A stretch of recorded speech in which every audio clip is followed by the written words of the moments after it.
શ્રી રામકૃષ્ણ કૃષ્ણકિશોર નામના એક મહાન ભક્તની વારંવાર મુલાકાત લેતા હતા. રામના આ ભક્ત આર્યાદહમાં રહેતા હતા. એમની વાત કરતા શ્રી રામકૃષ્ણ કહેતા, જ્યારે દિવ્ય ભાવની મસ્તીમાં હું વિવશ બની જતો ત્યારે સંસારી લોકોનો સંગ મને અસહ્ય થઈ પડતો. હું ઈશ્વર પાછળ પાગલ બની જતો અને મને કેવળ આધ્યાત્મિક વાતો જ સાંભળવી ગમતી. એટલે જ્યાં મહાભારત, ભાગવત કે અધ્યાત્મ રામાયણનું શ્રવણ થઈ શકે એવી જગ્યાઓની હું તપાસ કરતો.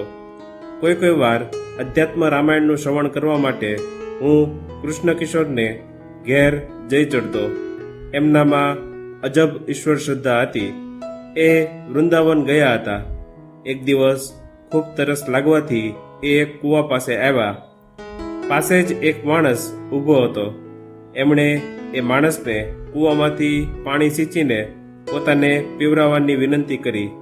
પહેલાંએ કહ્યું, હું હલકી જાતિનો છું એટલે પાણી કેમ કરીને પીવડાવી શકું. કૃષ્ણકિશોરે એને ઉત્તર આપ્યો, શિવનું નામ લે એટલે તું શુદ્ધ થઈ જઈશ.